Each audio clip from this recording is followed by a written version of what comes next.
Jana, gising ka na ba? Tanong ng kanyang ama mula sa labas. Sumagot naman si Jana. Apo. Napabuntong hininga siya bago dahan-dahang kinuha ang bag. Paglabas niya ng kwarto, bumungad sa kanya ang ama niyang si Leo Banyes. Abala ito sa kusina. Nakasuot ng lumang t-shirt, kupas na shorts at may apron pang nakatali sa bewang. Napangiti ito nang makita siya. Good morning, anak. Medyo nagulat siya nang makita itong nagluluto. Hindi kasi siya sanay na ama ang nagluluto roon. Tamad si Leo, walang trabaho at nasa bahay lang. Tumango-tango lang si Jana. Ano pong ulam? Niluluto ko na tong almusal mo. Itlog at tosino para sa breakfast mo. Sa baon mo naman, chicken wings adobo na paborito mo. Narinig ko na nagsasawa ka na sa mga pagkain sa labas. Kung gusto mo naman ng kape, gagawa rin ako. Pero alam ko mas gusto mo ang tsokolate na iniinom mo kapag weekend. Sa art school ang pasok mo ngayon, hindi ba? Tumango lang siya ulit at nagtusok ng pagkain. Masama ang gising niya.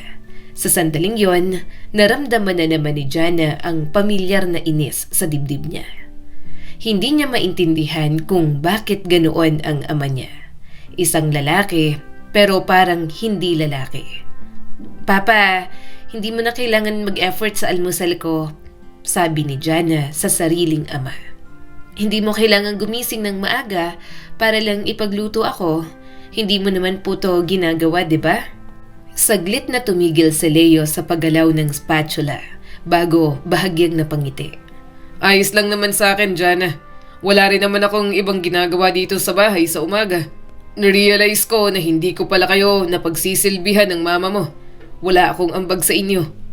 Hindi nagsalita si Jana. Gusto niyang sabihin na paano ito mag-aambag kung palagi na lang itong umiinom, kung mas gusto pang manood ng TV at mag-cellphone, kung mas pinapairal pa ang katamaran. Nagpatuloy si Leo. Kaya naisip kong kahit paano ay makapag-asikaso man lang ako. Saka anak kita, natural lang naman na gusto ko tang ipagluto. Hindi naman yun malaking bagay para sa akin. Umupo si Jana sa mesa at pinanood ang ama habang nilalagay ang itlog sa plato. Napailing na lang siya. Tay, minsan naiisip ko talaga kung paano mo natitiis na ganito lang araw-araw ang ginagawa mo. Gigising ka, magluluto, maglilinis, maglalaba. Tapos, aantayin mo si mama na umuwi galing trabaho. Hindi ka ba napapagod sa ganitong buhay? Parang wala kang sariling direksyon o pangarap man lang. Tahimik na inilapag ni Leo ang plato sa harap niya. Napapagod din naman ako minsan, Jana. Pero hindi ko iniisip yun masyado. Ang mahalaga sa akin ay maayos ang bahay natin at hindi kayo nahihirapan ng mama mo. Kung may kailangang gumawa ng mga bagay dito sa bahay, ginagawa ko lang kung ano ang kaya ko. Napailing si Jana. Hindi po ba parang huli na dyan, Papa? Bakit ngayon lang po? Hindi nakapagsalita ang ama na kinamulatan niyang tamad sa bahay at sa buhay.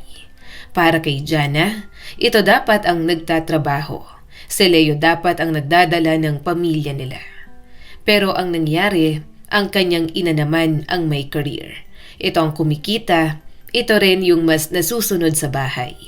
Ang papa ni Jana, sumusunod lang sa lahat ng gusto ng kanyang ina. Ayaw ni Jana ng family dynamics na mayroon sila. Wala naman silang matinding problema, subalit nakukulangan talaga siya sa effort ng kanyang ama. Papa, hindi mo naman po kailangan gawin to. Sanay po akong wala kang ginagawa at walang ambag dito sa bahay. Mahinang sabi ni Jana. Halatang guilty ang mukha ni Leo. Pasensya ka na, Jana. Alam ko naman yon na nakampante ako sa pagpapasarap dito. Siguro, nawalan na lang din talaga ako ng gana. Napabayaan ko kayo. Saka kahit na ganito lang ako, nagtatrabaho at nagsisikap naman ako dati. Hindi mo lang maalala kasi nga, 'di ba? Na-aksidente ka nung 13 years old ka. Hindi mo na maalala lahat ng kabataan mo. Hindi na bumalik. Pero kahit ganun, kasama mo naman ako palagi nung bata ka. Bumagal ang pagnguya ni Jana sa pagkain. Wala nga siyang maalala sa mga panahong yon. Hindi niya alam kung bakit, Pero nasabing na aksidente raw sila ng mama niya at si Jana ang mas labis na napuruhan. Nagising siya na wala na siyang maalala. Ultimo pangalan niya, hindi niya na alam. Kaya kung may nagbago man sa kanyang ama't ina, yun na lang ang kanyang mga alaala. Nagkataon lang na mas magaling ang mama mo sa trabaho niya ngayon. Saad ng kanyang ama.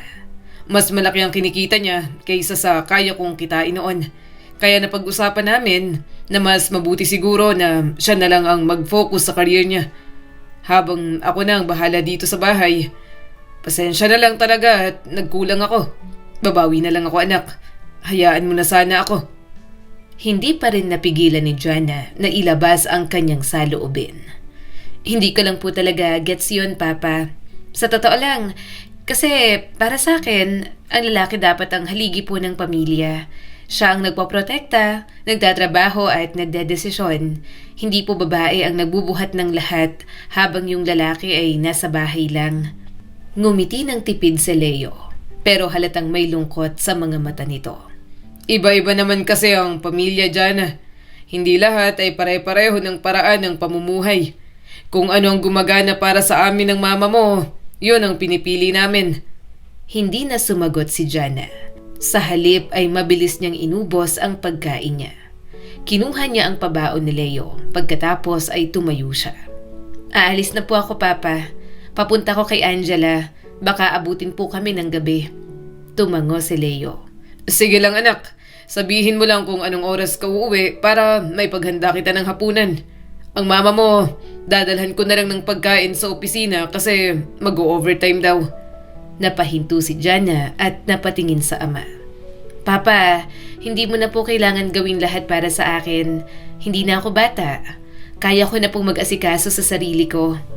Ngumiti si Leo. Alam ko naman yon, pero kahit lumaki ka na, anak pa rin kita. Hindi na sumagot si Jana. Kinuha niya ang bag at lumabas na ng bahay. Pagdating niya sa maliit na waiting shed kung saan madalas silang magkita ng kaibigan niyang si Angela. Nakita niya itong nakaupo roon habang hawak ang cellphone. Oy, Jana! Ang aga mo naman ngayon. Akala ko mamaya ka pa darating. Sabi mo kagabi, tatamarin kang gumising. Nakangiting sabi ni Angela. Umupo si Jana sa tabi nito at napabuntong hininga. Kung alam mo lang, Angela, gusto ko talagang matulog ng matagal kanina. Pero hindi na naman ako nakatiis sa bahay. Alam mo naman kung gaano ka-weird ang sitwasyon namin doon. Napakunot ang noo ni Angela. Ano na naman bang nangyari? Nag-away na naman ba kayo ng mama mo? Umiling si Jana. Hindi. Si mama nga wala na naman sa bahay. Maaga siyang umalis para sa trabaho niya. Si Papa lang ang nandun, gaya ng dati. Pero ngayon, nagluluto, naglilinis, parang katulong na nakatira sa sarili niyang bahay. Ewan ko kung para saan at bigla siyang sumipag at naging masigla. Napaisip si Angela bago sumagot. Anong nakakainis doon, Jana? Mabait naman ang papa mo. Sa tuwing pumupunta ako sa inyo, siya pa nga ang nag-aalok ng pagkain at nagtatanong kung may kailangan ako. Parang wala naman akong nakikitang masama doon. Napailing si Jana. Mabait naman talaga. Wala man akong maalala pero house husband nga daw talaga siya simula baby pa lang ako. Pero hindi ko alam kung bakit pagkatapos kong mawala ng alaala, naging tamad siya na parang walang direksyon sa buhay. Kaya nakakagulat ngayon na ganyan siya, na biglang bumalik ulit sa dati. Subalit, ewan ko pa rin, parang walang sariling boses. Lahat na lang ng gusto ni mama sinusunod niya. Minsan, naiisip ko nga kung lalaki ba talaga siya o, ewan, parang wala siyang bayag. Napatigil si Angela sa sinabi niya. Grabe ka naman magsalita, Jana. Papa mo pa rin yan. Napabuntong hininga si Jana at sumandal sa upuan. Alam ko naman, pero hindi ko maiwasang mairita. Kasi sa paniniwala ko, lalaki dapat ang nagdadala ng pamilya, hindi babae. Pero sa bahay namin, baliktad. Si mama ang may career, mas nasusunod at provider. Si papa, parang nagpapasakop lang. Sa pagitan ng kanyang ama't ina, mas natatakot si Jana sa mama niya. Siguro dahil ito ang mas may otoridad sa bahay na yon. Pero sa kanyang ama na si Leo, alam niyang mas may malalim na dahilan kung bakit ganoon. Hanggang high school lang ang papa niya noon, isang janitor na nabuntis ang mama niya noong college. Mas alpha ang kanyang ina na si Marisa. Namulat din siya na nilalait ng ibang kamag-anak ang kanyang ama. Naawa siya kay Leo pero para kay Jana na kay Leo naman ang desisyon para matanggap ito.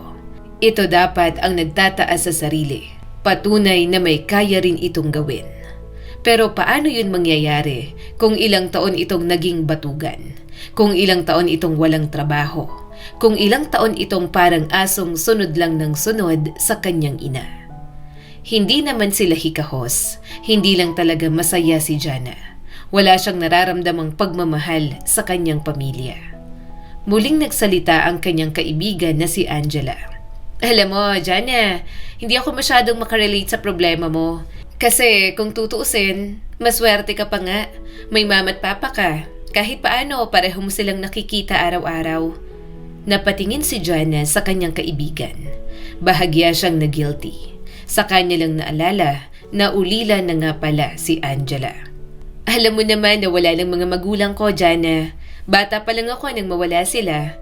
Kaya hanggang ngayon, nasa poder lang ako ng tita ko. Natahimik si Jana. Naninikip ang kanyang dibdib. Pakiramdam niya tuloy, sobrang sama niyang anak. Napangiti si Angela sa kanya. Kaya minsan, naisip ko, kahit anong klaseng tatay o nanay yung meron ka, mas mabuti pa rin yun kesa wala. Kasi kahit papaano nandyan sila. Napayuko si Jana. May bahagyang kirot sa kanyang puso ang mga salitang yon. Pero hindi pa rin niya kayang aminin yon. Nagpatuloy ang mga araw na nakikita niya na mas nagiging hands-on sa kanila si Leo. Naninibago pa rin si Jana pero hindi niya nalang pinuna. Hinahayaan niya na lang ang sariling ama sa gusto nitong gawin. May iba naman siyang pinagkakaabalahan. Busy siya sa school, madalas din silang gumagala ng kaibigan niyang si Angela sa mall. Jana, bilisan mo na kasi. Magbubukas ng mall. Kapag nahuli tayo sa sale dun sa boutique na sinasabi ko sa'yo, sigurado, ubos ng mga magagandang damit. Alam mo naman kung gaano kabilis maubos ang stocks kapag may discount. Lalo na kapag weekend. Kaya kung ako sa'yo, kumilos ka na dyan at huwag ka nang magpatagal pa sa bahay ninyo. Sabi ng kanyang kaibigan. Napabuntong hininga si Jana habang hawak ang cellphone sa tenga. Nakaupo siya sa gilid ng kama. Nakatitig sa salamin sa harap niya. Nakasuot pa rin siya ng t-shirt at shorts habang magulo ang buhok. Sa kabilang linya, masigla naman ang boses ni Angela. Laging ganoon ang kaibigan niya. Parang puno ng energy kahit anong oras. Napatingin si Jana sa orasan. Angela, 9:00 pa lang ng umaga. Hindi naman siguro mawawala ang mall kung medyo mahuli tayo ng kaunti. Saka hindi naman ako katulad mo na parang may energy lagi para gumala. Minsan gusto ko rin namang magpahinga sa bahay kahit weekend. Tumawa si Angela sa kabilang linya. Nako, Jana, kung ganyan ka palagi, tatanda kang boring. Hindi pwedeng bahay, school, bahay lang ang buhay mo. Kaya nga kita inaaya lumabas kasi alam kong kailangan mo ring makita na may ibang mundo sa labas ng kwarto mo. Saka huwag ka nang mag-alala sa gastos ngayon. Tingnan muna natin yung mga sale. Malay mo, may mabili kang cute na dress na bagay sa'yo. Puro luma ng mga damit mo. Ang dami mong pera pero hindi ka naman namimili. Wala naman talagang hilig si Jana sa shopping. Siya kasi ang tipo ng tao na hanggang okay pa ang isang gamit, hindi niya papalitan. Ayaw niya rin ng maraming gamit dahil hindi niya naman magagamit lahat. Bahagyang napangiti si Jana. Sanay na siya sa ganoong tono ni Angela. Mapilit pero may lambing. Kilala niya na ito. Kapag sinabi nito na titingnan lang, nauuwi lagi sa, Jana, pwede bang ikaw muna magbayad? Hindi naman siya nagrereklamo. Pero napapansin niya rin naman. Ano, sa akin ka na naman magpapabili? Tanong ni Jana sabay tawa. Walang intensyon na kahit anong pangiinsulto. Sandaling natahimik si Angela bago muling nagsalita. Alam ko naman yon, Jana. At lagi kitang pinasasalamatan. Hindi ko lang talaga minsan mapigilan na ma-excite kapag may mga ganong bagay. Alam mo naman kung saan ako nanggaling. Kaya kapag may pagkakataon akong makaranas ng ganito kahit sandali, parang ayoko na siyang pakawalan. Sinapo ni Jana ang dibdib. Alam ko naman, Angela. Kaya nga okay lang sa akin. Hindi ko naman ginagawa yun para isumbat sa'yo. Kaibigan kita. Kung may kaya kong itulong sa'yo, bakit naman hindi ko gagawin? Tumawa naman ito. Yan ang isa sa mga dahilan kung bakit ikaw ang pinakamatalik kong kaibigan, Jana. Hindi ka katulad ng iba dyan na kung makatingin sa akin, parang pabigat lang ako sa mundo. Ikaw lang yung taong hindi pinaparamdam na mahirap ako. Mahirap lang naman ito pero sa tingin niya, wala dapat kahit anong kaiinggitan ang kanyang kaibigan sa kanya. Napatingin si Jana sa sarili sa salamin. Hindi niya maiwasang mapansin ulit ang mga bagay na matagal na niyang kinukumpara sa kaibigan. Mas maputi si Angela. Mas matangos ang ilong, mas makinis ang balat, mas maganda. Alam yon ng buong school.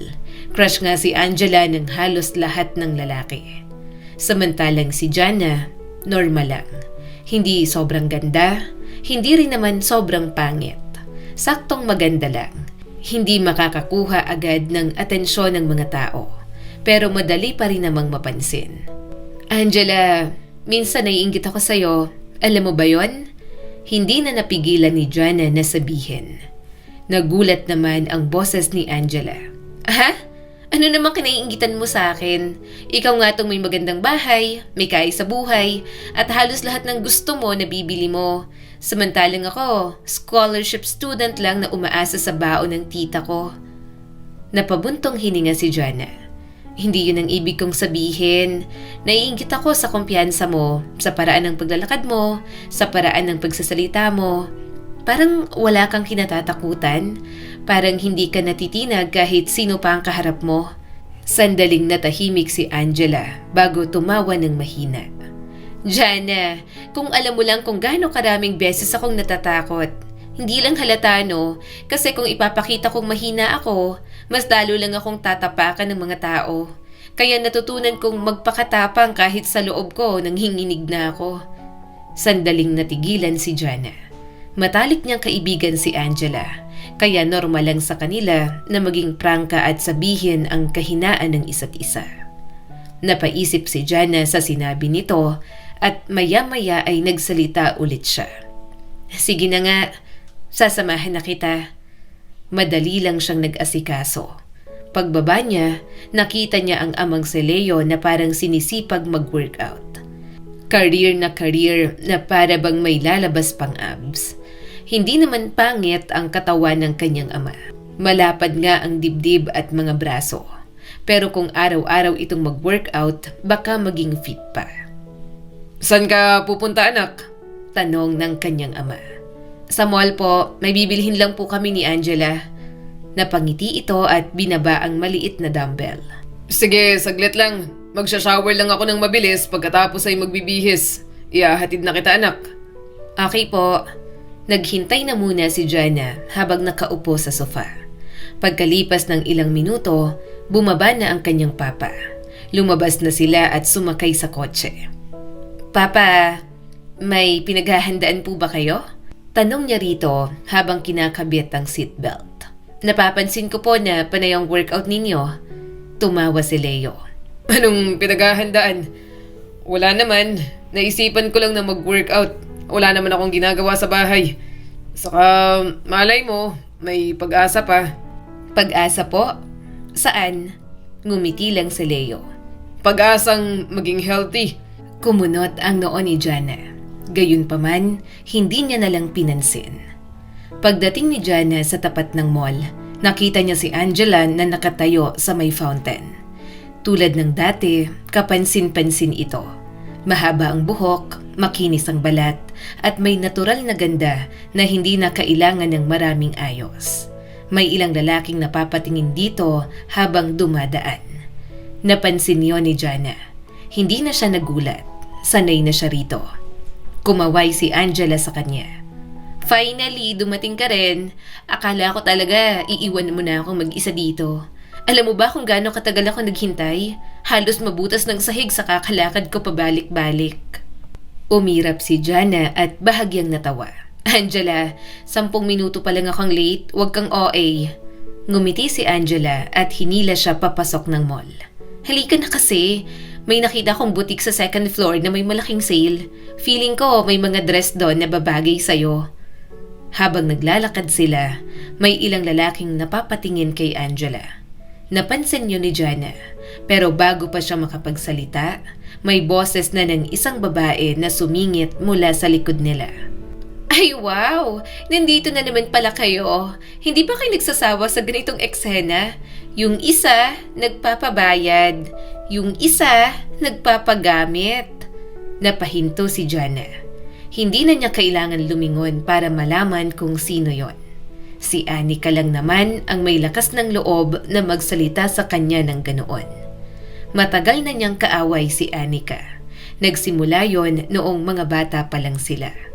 Isang simpleng aksidente lang sana. Nasira niya ang laruang regalo ng mama nito. Pero nauwi yon sa sabunutan at iyakan. Simula noon, parang naging misyon ni Anika ang kontrahin siya sa lahat ng bagay. Anika, kung wala kang magandang sasabihin, mas mabuti pang tumahimik ka na lang. Hindi ka naman namin kinakausap. Ngumisi si Anika. Ako pa talaga, Jana? Concerned lang ako sa'yo.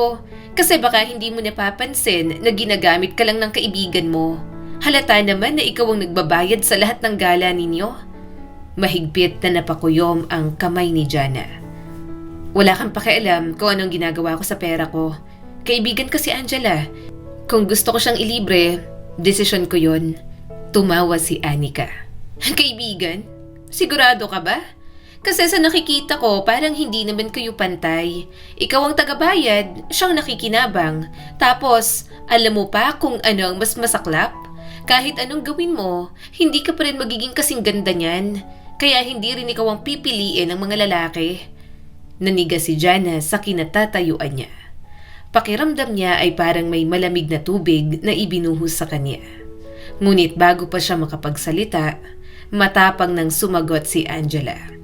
Anika, alam mo kung anong problema sa'yo? Hindi ka marunong tumingin sa salamin ng sarili mong ugali. Oo, maganda ako. Alam ko yon. Hindi ko itatanggi. Pero kung gagamitin mo ang ganda bilang sandata para maliitin ang ibang tao, mas lalo ka lang magmumukhang pangit.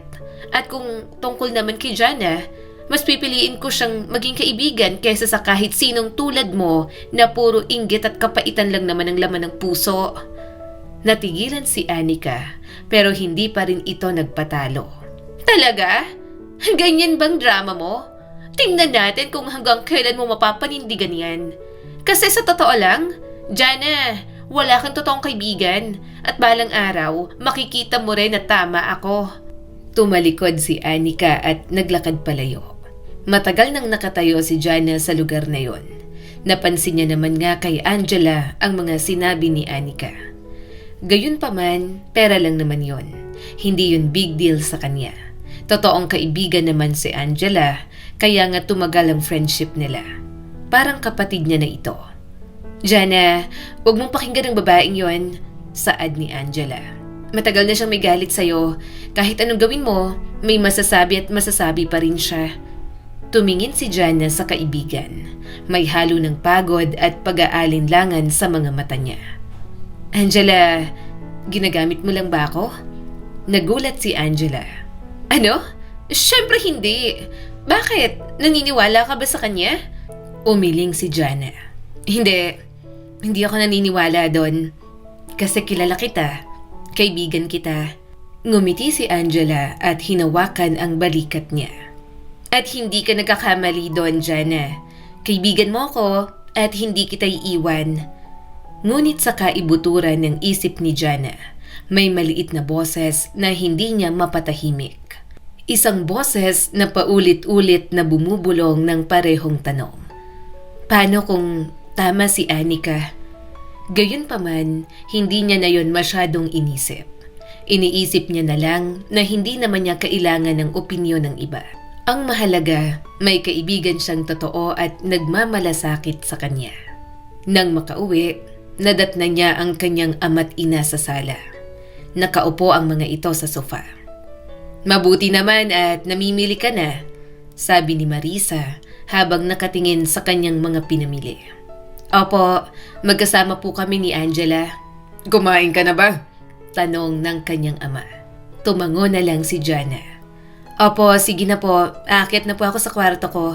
Napagod po kasi ako. Tumango na rin ang kanyang mga magulang. Habang paakyat, naisip niya ang mga ito. Kapag tinitingnan niya, hindi niya talaga alam pero may intimidating aura ang kanyang mama. Ang papa niya naman, tipong isang asong nananahimik sa isang sulok. Napabuntong hininga na lang si Jana. Kinabukasan, walang pasok kaya naghanap siya ng mapagkakaabalahan. Wala silang maid kaya siya talaga ang naglilinis ng kwarto. Pagbaba, naabutan niya ang kanyang ama na abala sa kusina. Jana, halika na. Hindi mo ba ilalabas si Mochi? Kanina pa siyang paikot-ikot sa sala. Parang may sariling mundo. Baka naman mamaya kung saan pa magkalatang aso mo kapag hindi mo siya pinansin. Sabi ng kanyang ama. Napalingon si Jana sa boses ni Leo mula sa kusina. Nakatayo ito sa may lababo habang naguhugas ng pinggan, gaya ng madalas na nitong ginagawa sa bahay. Sa sahig naman ng sala, paikot-ikot ang maliit at mabalahibong aso ni Jana na si Mochi. Isang sobrang cute na Pomeranian na parang bola ng cotton kapag tumatakbo. Saglit niyang binuhat si Mochi. Oo na papa, ilalabas ko na po siya. Kapag hindi ko siya nilabas ngayon, mamaya magtatampo na naman po siya sa akin at hindi ako papansinin buong araw. Para tuloy siyang tao kung magtampo minsan. Ngumiti si Leo habang patuloy sa paghuhugas. Mana siguro sa'yo. Pareho kayong marunong magtampo kapag hindi napapansin. Napanguso naman si Jana, hindi makatingin sa kanyang ama. Hindi pa rin talaga siya nasasanay kay Leo na nakakausap ng ganoon. Subalit, hindi naman niya maikakaila sa kanyang sarili na may bahagi sa kanyang natutuwa na bumalik sa dati ang kanyang ama. Pero mabuti na rin na inilalabas mo siya paminsan-minsan. Kahit papaano nakakakita siya ng ibang tao at ibang lugar. Saad pa ni Leo. Kinuha ni Jana ang leash ni Mochi at kinabit yon sa collar nito. Lalabas pa kasi, ang gala mo talaga Mochi. Tumahol naman si Mochi na parang sumasagot. Napangiti si Jana. Siya, labas na tayo. Huwag kang masyadong excited ha. Hindi tayo makikipagkarera sa buong subdivision. Huwag mo akong papahabulin, lagot ka talaga sa akin. Lumabas sila ng gate ng bahay. Tahimik ang subdivision nila sa oras na yon. Hapon na at ang hangin ay medyo malamig. Habang naglalakad si Jana sa gilid ng kalsada, napansin niyang may nakaupo sa may pathwalk tapat ng bagong bahay na kakalipat lang noong nakaraang buwan. May hawak itong kamera at nakatutok yon sa direksyon niya. Naniga si Jana saglit at umiwas ng tingin. Bumulong siya sa kanyang aso. Mochi, sa tingin mo ba, iniisip ko lang to o parang kinukunan na naman tayo ng video ng kapitbahay na yon? Kasi kung oo, medyo weird na siya. Hindi ko naman alam kung bakit parang lagi siyang may camera kapag dumadaan ako.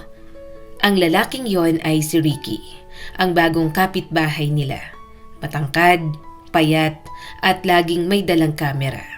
Napansin ni Jana na parang bigla itong nataranta nang mapansin itong napatingin siya ulit. Agad nitong ibinaba ang kamera at kunwari may kinukunan sa kabilang direksyon. Napakunot ang noo ni Jana. Hindi niya tuloy alam kung guni-guni lang ba niya o talagang kinukunan siya nito ng video. Pero kung hindi naman siyang subject nito, bakit parang tuwing dumadaan siya ay nakatutok ang kamera nito sa direksyon niya? Hindi siya tiningnan ni Ricky, pero napansin niyang namumula ang tenga nito. Mabilis tuloy siyang naglakad papalayo. Lumipas ang ilang linggo, isang araw sa school, abala ang buong campus sa paghahanda para sa school journalism event. Naglalakad si Jana sa hallway kasama si Angela, habang hawak ang mga papel para sa kanilang klase. Angela, hindi ko maintindihan kung bakit parang sobrang busy ng buong campus ngayon. Kahit saan ako tumingin, may mga estudyanteng may dalang kamera.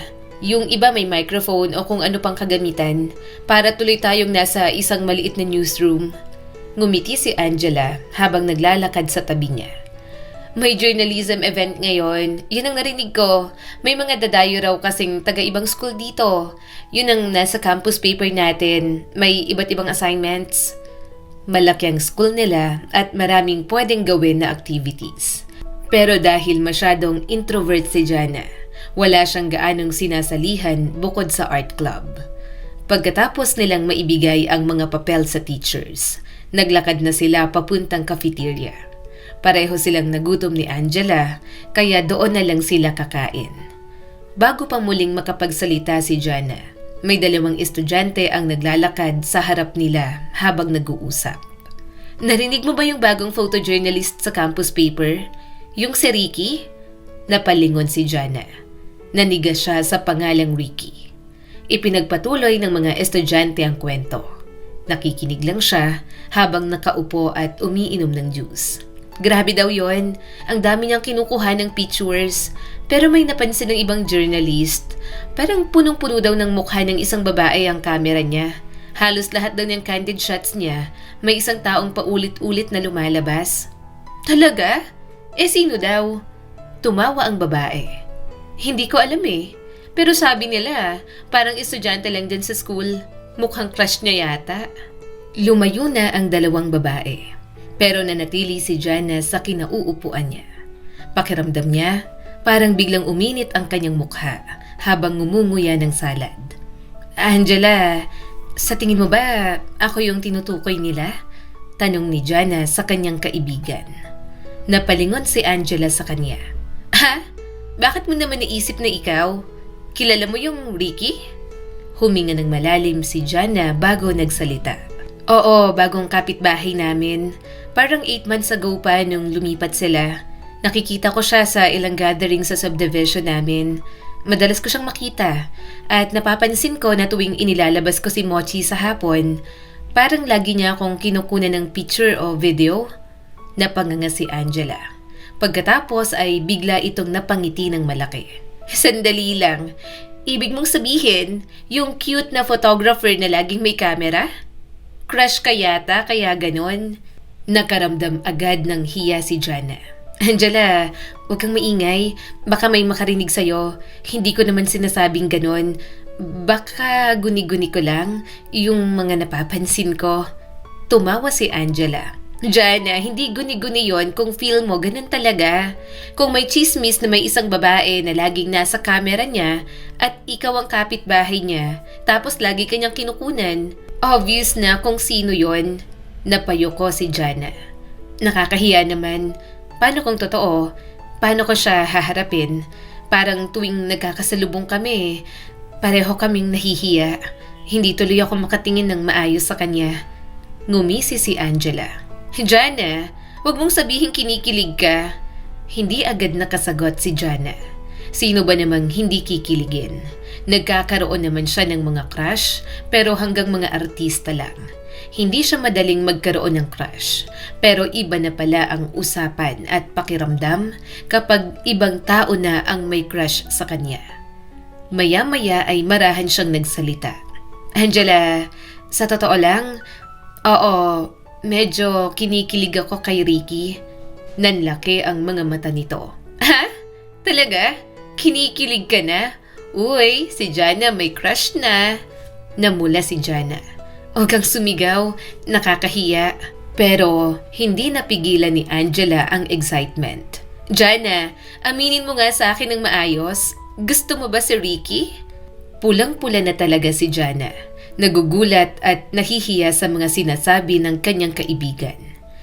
Hindi ko alam kung gusto ko na ba talaga siya. Pero sa tuwing nakikita ko siyang may hawak na kamera at seryosong mukha, parang may kakaibang pakiramdam sa dibdib ko. Tapos kapag nagkakasalubong kami sa subdivision o sa school, pareho kaming biglang nagiging awkward at hindi makatingin sa isa't isa. Hindi ko alam kung bakit, pero parang natutuwa ako sa presensya niya kahit wala naman siyang ginagawa. Malawak ang ngiti ni Angela. Natutuwa siya sa ekspresyon ng kanyang kaibigan. Pakiramdam niya, sobrang supportive nito, lalo na kapag gumagawa siya ng mga bagay na out of comfort zone niya. Ay nako, Jana, mukhang nahuhulog ka na nga, sabi pa ni Angela. Tumawa na lang si Jana. Hindi pa nga siguro, pero kung sakaling manligaw siya, baka bigyan ko siya ng chance. Halos mapatalon si Angela sa tuwa. Napailing si Jana pero hindi niya maitago ang maliit na ngiti sa kanyang labi. Nang dumating ang weekend, napag-usapan naman nila ni Jana na mag-sleep over ito sa kanila. Bukod sa may gagawin silang project, non-stop din ang gagawin nilang chismisan. Jana, sigurado ka bang okay lang sa mama mo na mag-sleep over ako dito? Alam mo naman na minsan nahihiya ako kapag pakiramdam ko parang nakakaabala ako sa pamilya ng ibang tao. Ayokong isipin nila na nakikigamit lang ako ng bahay nyo o nakikisabay sa pagkain nyo ng walang paalam. Nakaupo si Angela sa gilid ng kama ni Jana habang hawak nito ang maliit nitong overnight bag. Umupo si Jana sa sahig habang hinahaplos ang aso niyang si Mochi na masayang kumakawag ang buntot. Tumawa si Jana sa mga sinabi ng kanyang kaibigan. Angela, ilang beses ko na bang sinabi sa'yo na hindi ka estorbo dito? Sanay na nga ang papa ko na nandito ka. Kung tutuusin, mas gusto pa nga niyang may bisita ako kaysa nakakulong lang ako sa kwarto ko buong araw. Sa kabihira namang umuwi si mama, kaya kahit nandito ka, hindi naman masyadong nagbabago ang routine sa bahay. Bahagyang ngumiti si Angela. Pero halata pa rin ang pag-aalinlangan. Ewan ko ba, Jana? Minsan lang talaga ako nakapunta sa bahay ng kaibigan ko na ganito kalaki at kaganda. Kaya minsan, naiisip ko kung bagay ba ako sa ganitong lugar. Parang pakiramdam ko kasi minsan, ibang mundo ito kumpara sa mundong kinalakihan ko. Napailing si Jana habang tumatawa ng mahina. Angela, hindi naman bahay ang pinupuntahan mo dito. Ako ang pinupuntahan mo. Kaibigan mo ko, hindi ang bahay namin. Kaya kung sino ka man o saan ka man ang galing, wala naman pakialam ang parents ko ron. Hindi siya matapobre. Siguro dahil pinalaki siyang simple. Kahit wala siyang naaalala, nandoon pa rin ang nakasanayang kilos at asal na para bang parte na ng kanyang pagkatao. Bago pa makasagot si Angela, may kumatok na sa kanilang pinto. Bumungad ang ama niyang si Leo. Mga iha, kumain na kayo. Nagluto ako ng pagkain ninyo. Akala ko magugutom kayo kakakwentuhan dyan sa loob ng kwarto. Napangiti agad si Angela. Salamat, Tito Leo. Kinuha na lang niya ang pagkain. Nakita niyang napangiti ang kanyang ama sa kanya. Nagbilin pa ng kung ano-ano bago sila lubayan sa silid. Jana, mukha pa rin talagang bata ang papa mo, no? Kahit may edad na? Hindi napigilang sabi ni Angela at tumikim ng lasagna. Ang sarap pa magluto, nakakainggit. Nakakainggit? Tanong ni Jana. Muling tumawa ang kanyang kaibigan. Nakakainggit kasi wala akong papa. Huminga ng malalim si Jana at nagkibit balikat. Ganyan lang talaga siya. Minsan nga naiirita ako kasi hindi pa rin nga ako sanay sa pagbabago niya this past few weeks. Nagsimula na silang gumawa ng kanilang project. Naubos niya ang meriendang inabot ng kanyang ama.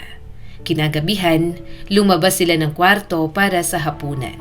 Pagdating nila sa dining table, nakangiti si Leo habang inaayos ang mga plato. Masaya itong naghain para sa kanila. Ang papa niya rin ang nagsisimula ng usapan. Angela, buti naman at nagpunta ka ulit dito. Matagal ka na rin hindi nakakapunta. Na-miss ka na nga ni Mochi. Napangiti si Angela pagkatapos lunukin ang pagkain. Salamat po, Tito Leo. Minsan nga po nahihiya na ako. Nakikikain pa ako. Ngumiti si Leo habang inilalagay ang pagkain sa mesa.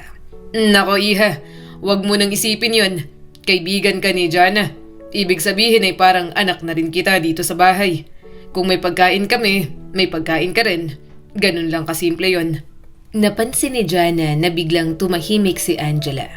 At nang tumingin ito kay Leo, may kakaibang ningning sa mga mata nito.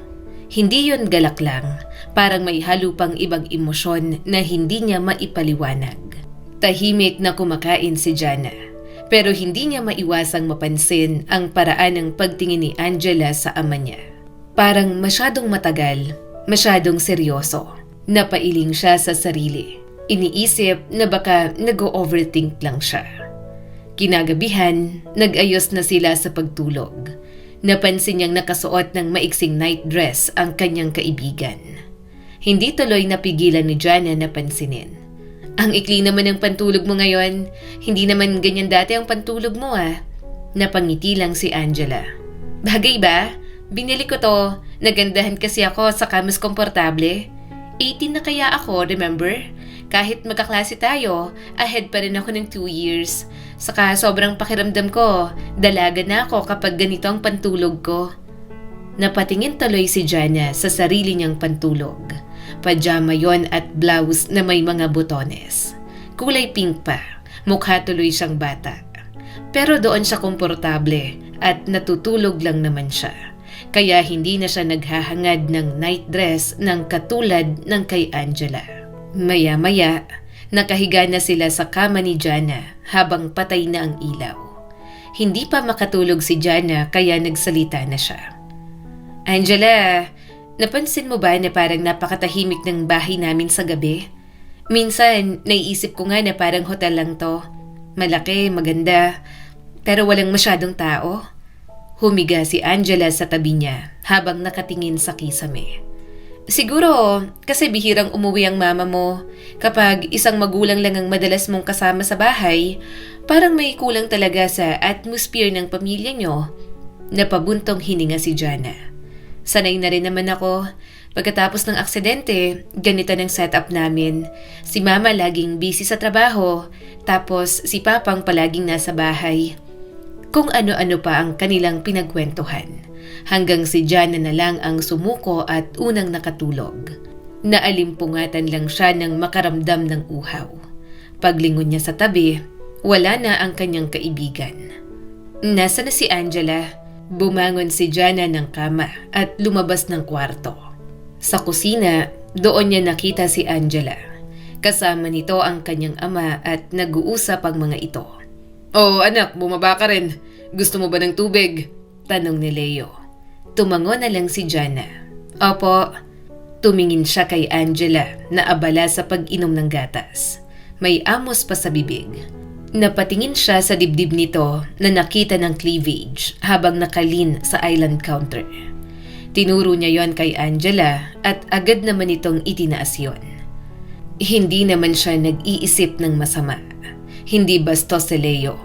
Pero syempre, lalaki pa rin ang kanyang ama. Alam din ni Jana sa kanyang sarili na maganda ang hubog ng katawan ng kanyang kaibigan. Anong ginagawa mo rito? Tanong ni Jana kay Angela. Sumagot naman ito.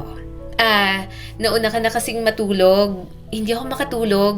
Naisipan kong uminom ng gatas. Mabuti na lang, nandito pa si Tito Leo. Nagkakwentuhan lang kami tungkol sa'yo. Tumango na lang si Jana. Gayunpaman, hindi pa rin siya mapakali sa suot na night dress ni Angela. Kung hindi niya ito kaibigan, iisipin niya na kabit ng kanyang ama ang kaibigan niyang si Angela. Pero hindi naman mangyayari yon. Alam niyang imposible. Hindi ganon ang kanyang kaibigan. Hindi rin babaero ang papa niya. Hindi ito mabilis maaakit sa babae. Pero sigurado ba si Jana roon? Makalipas ang ilang buwan, nawala na yon sa kanyang isipan. Hindi naman dapat pinag-overthink ang mga ganoong klase ng bagay. At mukhang tama lang na wala siyang isipin. Dahil ang kaibigan niya, iba naman pala ang lalaki na nagiging ka-close. Isang araw, kinausap siya ng kanyang kaibigan. Hindi niya alam kung para saan yon. Pero mukhang seryoso talaga si Angela. Jana, may sasabihin ako sa'yo. Pero sana makinig ka muna hanggang matapos akong magsalita. Hindi ko alam kung paano ko to sisimulan nang hindi ka nagugulat o nasasaktan. Pero mas mabuti na siguro na manggaling mismo sa akin kaysa marinig mo pa sa ibang tao sa school.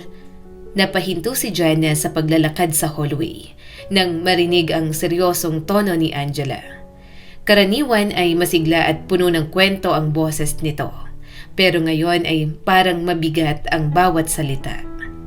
Tumingin siya sa kaibigan. Ano bang gusto mong sabihin sa akin? Hindi ngumiti si Angela.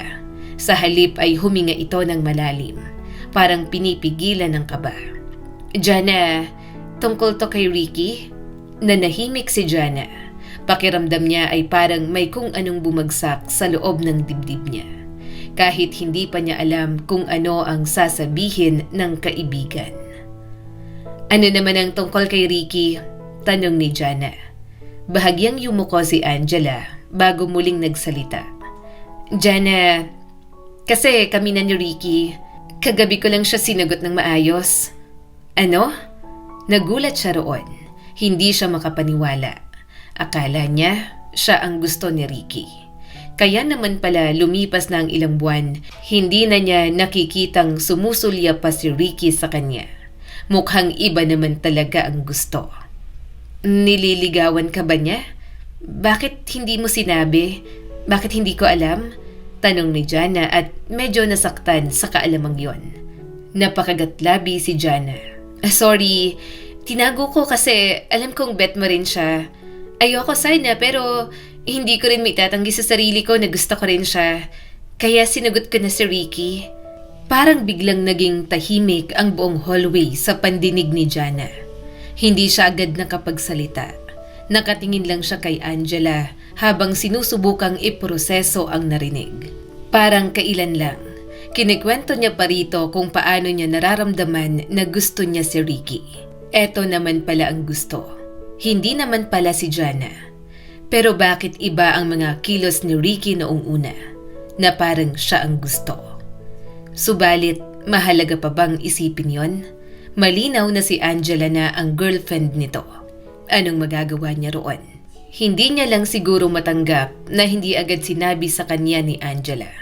Pagkatapos ngayon ay binubulaga siya sa impormasyong iyon. Alam naman niya na maganda si Angela. Marami na rin itong naging boyfriend. Wala siyang kahit anong say doon. Subalit pati pala si Ricky na minsan lang niyang maging crush, pinatulan din ito. Hinawakan ni Angela ang kamay niya. Jana, galit ka ba? Nung una, nag-uusap lang kami dahil sa photography at journalism club. Tapos napansin ko na lang na parang mas madalas na kaming nagkakasama. Huminga si Jana ng malalim bago sumagot. Angela, hindi mo kailangan mag-explain ng sobra. Wala ka namang ginawang masama sa akin. Hindi ko naman boyfriend si Ricky. Wala naman kaming relasyon. Wala rin siyang naging confession sa akin na gusto niya ako. Baka masyado lang talaga akong nag-assume? Hindi na tuloy makatingin si Jana. Kitang-kita pa naman ng kaibigan niya kung paano siya kiligin kay Ricky noong mga nakaraang buwan. Pakiramdam niya tuloy ay isa siyang malaking hibang sa harap ni Angela. Nangangarap ng isang lalaking hindi naman siya gusto. Pero alam kong may something sa pagitan niyo dati, kahit hindi pa malinaw. Alam kong napapansin mo na parang lagi kanyang kinukunan ng picture. At alam ko rin na minsan sinabi mo sa akin na baka bigyan mo siya ng chance kung manligaw siya. Kaya pakiramdam ko, parang may kinuha ako sa'yo. Malumanay na sabi ni Angela. Napailing si Jana. Angela, hindi mo kinuha ang isang tao na hindi naman akin. Kung tutusin nga, ako lang ang nag-assume noon dahil sa chismis ng mga tao at sa mga pictures na kinukuha niya. Akala ko may gusto siya sa akin, pero mukhang mali lang talaga ako. Tahimik si Angela habang nakatingin sa kanya. Pagkatapos ay nagsalita ito ng puno ng pagsisisi. Jana, ayokong masira ang pagkakaibigan natin dahil lang sa isang lalaki. Ikaw ang pinakamahalaga kong kaibigan. Nahulog lang talaga ako kay Ricky at ganun din siya sa akin. Napangiti na lang si Jana ng bahagya. Pero sa loob niya, parang may kumikirot. Malinaw na pagtatraidor iyon. Pero hindi siya ganun kapeti para magalit kay Angela. Anong gagawin niya kung ito talaga ang gusto ni Ricky? Simula ng araw na yon, bahagya niya na lang nakakasama si Angela. Palagi kasing ito at si Ricky ang magkasama. Pero dahil ayaw din naman ang kaibigan niya na nagtatampo siya, sumasama pa rin ito sa kanya. Ginagawa ang mga dati nilang ginagawa. Si Jana, nasaktan man, nawala na lang din talaga sa kanya. Hindi naman malalim ang pagkagusto niya kay Ricky. Tuluyan din na naglaho yon. Lalo na nang malaman niya ang background ng binata. May 3 na pala itong naging girlfriend at mahilig daw talagang mag-cheat. Gusto niyang sabihan si Angela. Pero alam ni Jana na kaya naman iyong i-handle ng kaibigan niya. Mas batikan ito sa mga ganoong relasyon kumpara sa kanya na walang experience. Isang gabi, nakatambay sa kanyang balcony si Jana. Nakaupo siya roon habang nagbabasa ng libro. Nasa kanyang kandungan naman si Mochi. Natatakpan siya ng mga halaman niya roon. Napatingin siya sa katabing bahay, sa bahay ni Ricky. Muntik niya nang mabitiwan ang libro nang makita roon si Angela, sa loob mismo ng kwarto ng binata. Anong ginagawa nila? Mabilis at nakayuko siyang bumalik sa loob ng kanyang silid. Napapikit si Jana. Pilit inaalis ang senaryong nakita. Sino bang hindi magugulat? Nakita niya kung paanong sinandal paharap ni Ricky sa nakasaradong bintana si Angela. Walang saplot ang mga ito at halata sa kaibigan niya na dumadaing sa bawat paggalaw ni Ricky sa likod nito. Hindi niya naman nakita lahat dahil sa kortina. Pero sa mga kilos pa lang, alam niyang yun na agad ang nangyayari. Angela talaga, hindi ka nag-iingat. Saad niya sa sarili. Paano na lang kapag ibang kapitbahay ni Ricky? Batid niya naman na may experience na sa ganoon si Angela. Gayunpaman, iba pa rin na nakita niya ng personal. Kahit saglit lang, nakakawindang pa rin ang utak. Kinabukasan, sobrang init ng panahon, kaya habang nag-aaral ay hindi lumabas si Jana. Nanatili lang siya sa kwarto. Naistorbo lang siya ng kanyang ama nang sumapit ang hapon. Jana, kung gising ka na dyan, bumaba ka na muna sandali. May ginawa kong fresh na lemonade. Nasa ref kung gusto mong uminom. Kasi ang init ng panahon ngayon at baka ma-dehydrate ka sa kakakulong mo dyan sa kwarto mo. Buong maghapon ka na dyan. Napabuntong hininga siya habang nakahiga sa kama. Opo, Papa, bababa na ako. Dahan-dahan siyang bumangon at lumabas ng kwarto. Pagbaba niya ng hagdan, agad niyang nakita ang ama. Nasa gitna ito ng sala. Pawis na pawis habang nagbubuhat ng dumbbells. Nakasuot lang ito ng sando at shorts. Halatang pagod na sa bawat pag-angat ng bakal. Mukhang sinasamantala na hindi na mainit ang panahon ng humapon. Saglit siyang natigilan. Hindi niya masyadong napapansin dati ang katawan ng ama. Pero sa tuloy-tuloy na ehersisyo, medyo lumaki na ang mga muscles nito. Papa, parang seryoso ka po yata sa workout mo ngayon ha? Hindi niya na napigilang sabi. Napahinto si Leo sa pagbubuhat at napatawa ng mahina. Hindi naman sa ganon, Jana. Naisip ko lang na habang tumatanda ako, mas kailangan kong alagaan ng katawan ko. Hindi pwedeng nakaupo lang ako buong araw o puro gawaing bahay. Kailangan pa rin gumalaw-galaw para hindi ako manghina. Lumapit si Jana sa ref at kumuha ng lemonade. Habang umiinom, napansin niyang nakatingin sa kanya ang ama. Parang may iniisip ito at hindi masabi sa kanya. Maya-maya ay nagsalita na ito. Jana, may itatanong sana ako sa'yo kung okay lang. Ibinalik ni Jana ang baso sa mesa. Ano po yun, Papa? May boyfriend ka na ba ngayon? Natigilan si Jana sa pagkuha ng chips. Papa, saan naman po galing yan? Bakit bigla mo pong naitanong? Ngumiti lang si Leo habang pinupunasan ang pawis sa noo. Wala lang. Na-realize ko lang na 16 ka na. Natural lang naman siguro na magkaroon ka ng crush o ng boyfriend sa edad mo. Kaya naisip kong itanong kung may gusto ko na ba o may nandiligaw na sa'yo. Bahagyang napanguso si Jana. Hindi naman nagtatanong ang kanyang mga magulang tungkol sa bagay na yon. Pero kung magkakaroon man, batid niyang hindi maghihigpit ang mga ito sa kanya. Wala pa po, Papa. At saka wag ka pong mag-alala, hindi po ako ganun kadesperado na kailangan ko na agad ng boyfriend. Tumango si Leo ng marahan. Kung sakali man na magkaroon ka, wala naman akong problema doon. Hindi naman ako ang klase ng tatay na magbabawal sa anak niya na makaranas ng ganung bagay. Normal lang yon sa paglaki. Napatingin si Jana sa ama. Wala naman siyang pinakilalang kahit na sino. Kaya para sa kanya, sobrang random pag-usapan ang kanyang pagbo-boyfriend. Nagpatuloy pa ang kanyang ama. Basta may isang bagay lang na gusto kong tandaan mo. Kapag pumasok ka sa isang relasyon, dapat alam mo kung hanggang saan lang ang mga bagay na dapat mong gawin. Hindi dahil may boyfriend ka ay kailangan mo nang gawin ang lahat para mapanatili siya. Natahimik si Jana. Sa pagkakataong yon, pinagmasdan niya ng mabagal ang kanyang ama. Hindi niya mabatid kung saan ito hinuhugot ang mga sinasabi. Pagkatapos ng ilang segundo, nagsalita ulit si Leo. Alam mo, napapansin ko rin kasi ang kaibigan mong si Angela. Parang marami na siyang naging boyfriend kahit mga bata pa lang kayo.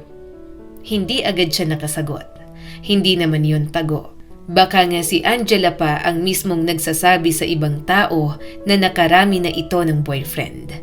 Napabuntong hininga si Jana. Papa, ganun po si Angela pero hindi naman masamang kaibigan. Tumango si Leo. Hindi ko naman sinasabing masama siya. Mabait naman siya tuwing pumupunta dito sa bahay. Pero bilang tatay mo, natural lang na mag-obserba ako sa mga taong nakapaligid sa'yo. Napabuntong hininga si Jana bago sumagot. Huwag ka pong mag-alala, Papa. Kahit magkaibigan kami ni Angela, hindi ako ganun kadaling maimpluwensyahan. Kung may boyfriend man po siya, hindi ibig sabihin na kailangan kong gayahin ang lahat ng ginagawa niya. May sarili naman po akong isip. Saglit na natahimik si Leo. Parang may gusto pa itong sabihin, pero parang pigil pa rin. Alam ko naman yun, Jana. Matino kang bata, kaya nga kampante ako sa'yo. Bigla silang nanahimik. Kumain lang naman si Jana ng chips. Sinubukang bumalik ng kanyang ama sa workout, pero tumigil ulit ito at napabaling sa kanya. Jana, may isa pa akong gustong sabihin sa'yo. Sambit ng kanyang ama. Kapag dumating ang panahon na magkaroon ka ng boyfriend, sana tandaan mo na huwag mong ibigay agad ang sarili mo sa kahit sinong lalaki. Hindi dahil masama yun, kundi dahil may mga bagay na mas mabuting hintayin hanggang sigurado ka na sa taong kasama mo. Ang katawan mo at ang pagkatao mo ay mahalaga. Ingatan mo yon, hindi para sa akin o sa mama mo, kundi para sa sarili mo. Naniga si Jana sa topic na yon. Bigla siyang kinabahan. May kung anong dumaan sa isip niya. Parang may nakita ba ang ama niya? Naalala niya si Angela at ang ginawa nito kagabi kasama si Ricky sa kabilang bahay. Posible kayang nakita rin yon ng kanyang ama? Papa, bakit mo po biglang sinabi yan? Tanong ni Jana. Ngumiti lang si Leo. Wala lang, paalala lang. Alam ko na mapusok ang mga kabataan. Pinapaalala ko lang kasi nag-aalala ako. Alam kong hindi kayo nag-uusap ng mama mo sa mga ganitong bagay. Kaya ako na lang. Hindi na nagtanong si Jana. Pero habang paakyat siya ng hagdan, hindi mawala sa isip niya ang pakiramdam na parang may alam ang ama niya na hindi nito sinasabi. Kinagabihan, kompleto silang tatlo sa hapagkainan. Bihira mangyari yon. Nandoon si Jana, ang ama niyang si Leo, at ang mama niyang si Marisa na kauuwi lang mula sa trabaho. Habang kumakain sila, biglang nagsalita si Leo. Alam nyo, naisip ko lang, matagal na rin tayong hindi nakakapagbakasyon ng magkakasama. Siguro magandang ideya kung magplano tayo ng kahit 2 araw lang na trip. Kahit sa beach o sa probinsya. Gusto ko lang sana na makapagpahinga tayong 3 ng sabay-sabay. Hindi agad sumagot si Marisa. Nagpatuloy lang ito sa pagkain. Pagkatapos ay nagsalita ng malamig. Leo, alam mo namang busy ako sa trabaho. Hindi ako basta-basta pwedeng mawala ng 2 araw dahil lang sa gusto mong magbakasyon. May mga responsibilidad ako sa opisina. Napangiti si Leo ng pilit. Hindi naman kailangan agad-agad. Pwede nating planuhin sa susunod na buwan. Kahit weekend lang. Napabuntong hininga si Marisa. Minsan talaga, Leo, hindi ko maintindihan kung bakit parang napakasimple ng tingin mo sa mundo. Hindi lahat ng tao may oras na magbakasyon kung kailan nila gusto. May trabaho akong kailangang seryosohin. Hindi naman ako katulad mo na walang trabaho at asa lang sa akin. Tahimik si Jana habang nakikinig. Siya na lang ang nasasaktan para sa ama. Masakit kasi totoo ang sinasabi ni Marisa. Gayunpaman, hindi siya nangialam. Pero hindi tumigil si Leo. Gusto ko lang sana na magkaroon tayo ng oras bilang pamilya. Baka kasi yun ang huli. Natigilan si Jana sa sinabi ng kanyang ama. Napakunot ang noo niya. Iniisip niya kung ano ang ibig sabihin ng kanyang ama. Tumawa ng mapait si Marisa. Pamilya? Leo, ang dali mong sabihin yon kasi wala kang trabaho na kailangang isipin araw-araw. Natural lang na marami kang oras mag-isip ng bakasyon. Natahimik ang kanyang mga magulang. Ramdam ni Jana ang bigat ng hangin sa paligid. Pero hindi pa tapos si Marisa. Kung gusto mo talagang magbakasyon, Leo, ikaw na lang ang pumunta kung saan mo gusto. Total, ikaw naman ang may pinakamaluwag na schedule sa bahay na to. Napayuko si Leo. Hindi na ito sumagot. Tahimik lang itong nagpatuloy sa pagkain. Habang si Jana, nakaupo pa rin. Pinapakinggan kung paano na naman minamaliit ng kanyang ina ang ama sa harap niya mismo.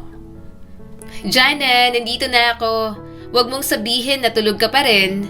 Kung ganon, sisirain ko talagang katahimikan ng bahay niyo at gigisingin kita kahit anong mangyari. Napalingon si Jana sa pintuan ng sala nang marinig ang pamilyar na boses ni Angela. Nakasuot ito ng simpleng t-shirt at maong shorts. May hawak na paper bag na halatang may lamang snacks. Napangiti si Jana ng bahagya. Ikaw pala, Angela.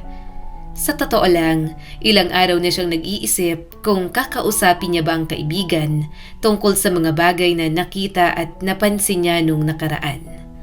Pero habang tinitingnan niya ngayon si Angela na parang normal lang ang lahat, bigla niyang naisip na hindi dapat siya nangingialam sa personal nitong buhay.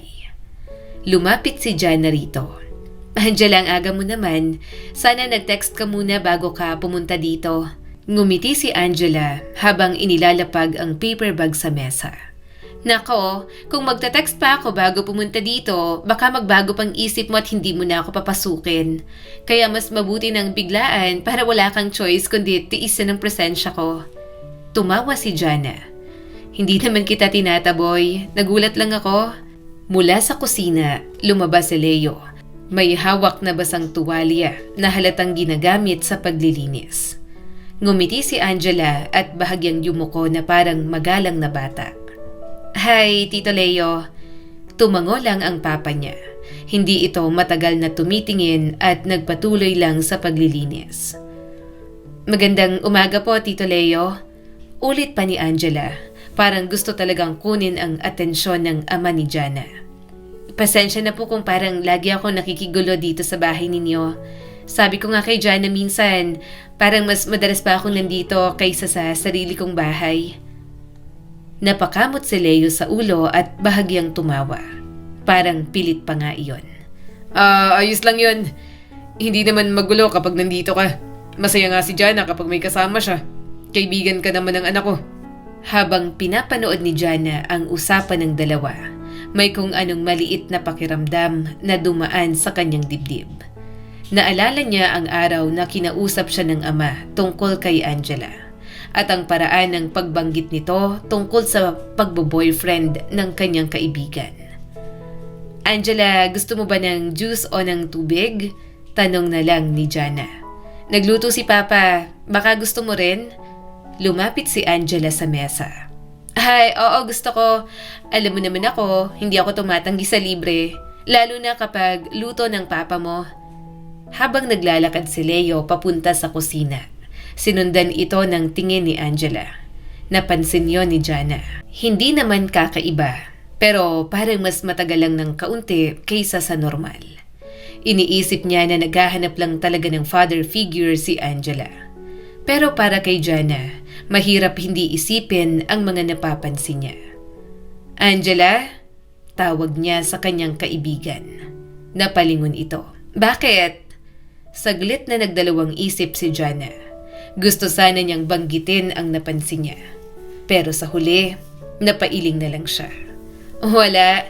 Naalala ko lang na hindi ka na halos nagkikwento tungkol kay Ricky. Kamusta na kayo? Biglang napatawa si Angela. Ay nako, Jana, hindi mo ba alam? Break na kami. Napamulagat si Jana. Aha? Kailan pa?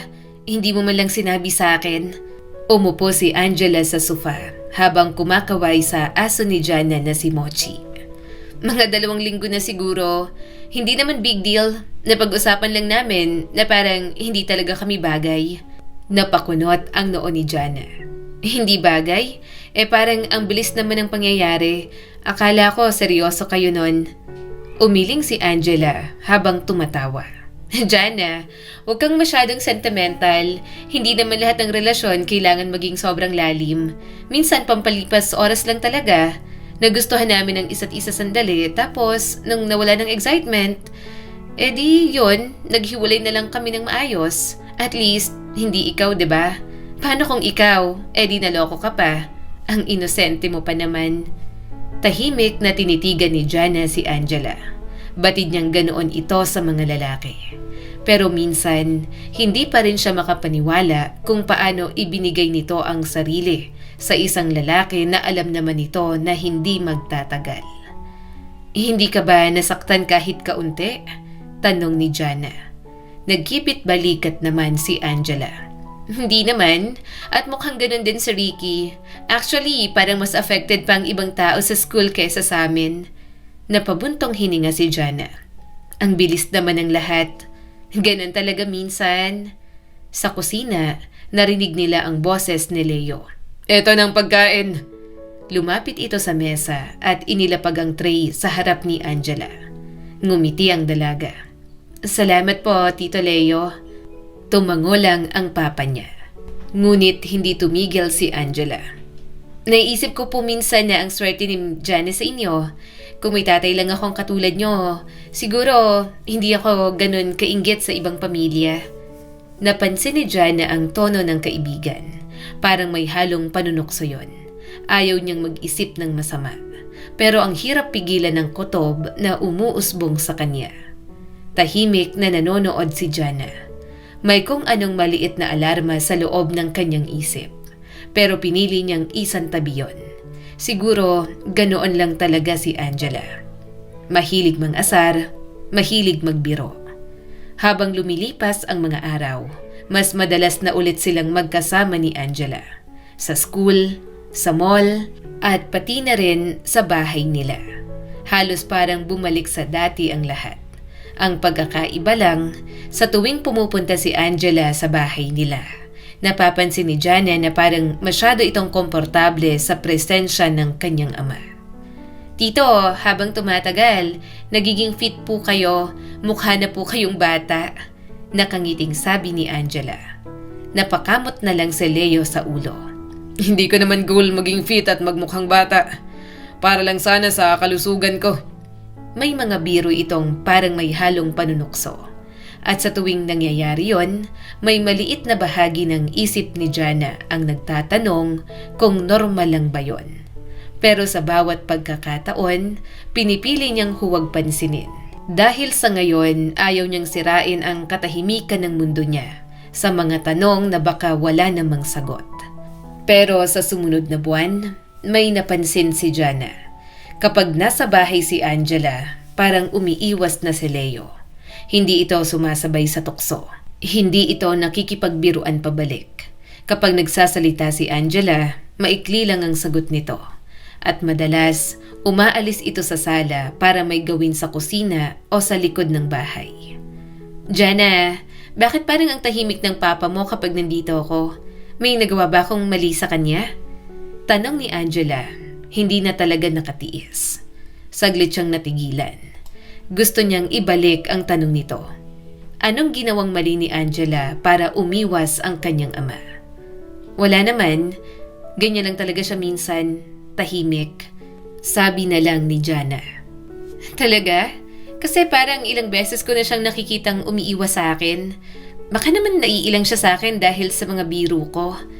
Ngumiti na lang si Jana. Pero sa loob ng isip niya, alam niyang may dahilan. Kaya gumawa siya ng paraan. Kapag pinapapunta niya si Angela sa bahay, sinisigurado niyang nandoon ang mama niya para hindi siya mag-isip. para hindi na siya makarinig ng mga bagay na ayaw niyang marinig. Isang hapon, lumabas si Jana para ilakad si Mochi sa maliit na parke malapit sa subdivision. Tahimik ang lugar. May ilang batang naglalaro sa slide at ilang matatandang naglalakad. Habang naglalakad siya sa pathway, narinig niya ang boses ni Ricky. Jana! Napahinto siya. Paglingon niya, nakatayo si Ricky sa kabilang side ng daan at may hawak na kamera. Ricky, ikaw pala? Hindi niya na sana ito gustong makausap. Na-turn off na kasi siya rito mula noong maging boyfriend ito ng kanyang kaibigan. Pero ayaw din niyang maging bastos. Lumapit na ito ng kaunti. Matagal na tayong hindi nagkikita kahit na magkapit-bahay at same school lang naman tayo. Kumusta ka na? Okay lang. Ikaw? Napangiti ang binata. Okay lang din. Tahimik sila sandali. Parang parehong hindi alam kung ano ang sasabihin. Humigpit tuloy ang hawak niya sa tali ni Mochi. Ilang sandali pa ay nagsalita si Ricky. Jana, may gusto sana akong linawin sa'yo.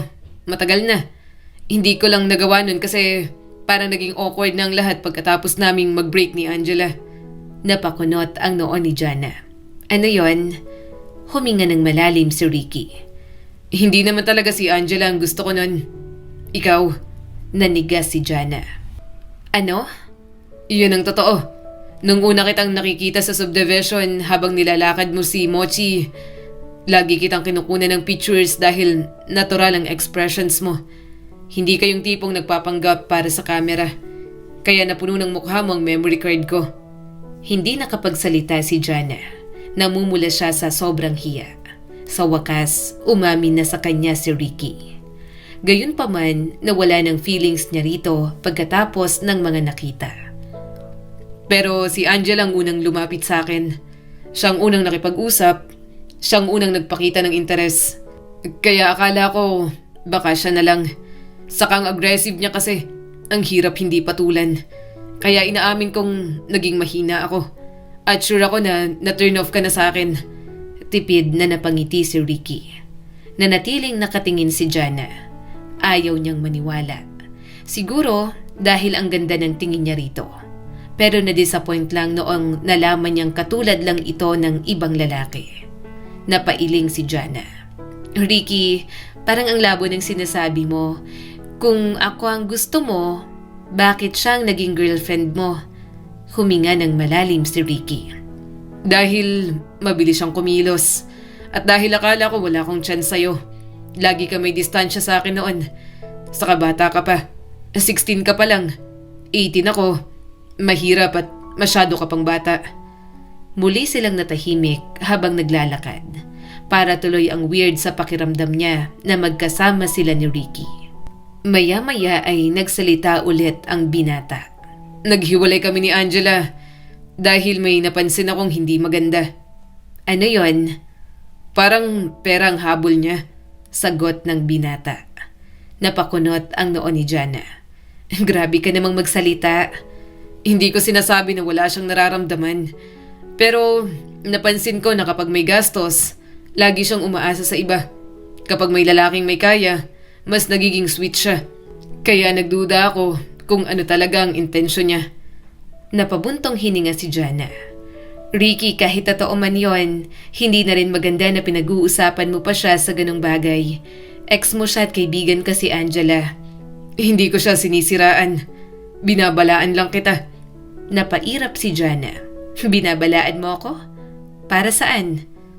Kasi baka ikaw ang susunod na gamitin niya. O baka nga ginagamit ka na. Natawa si Jana.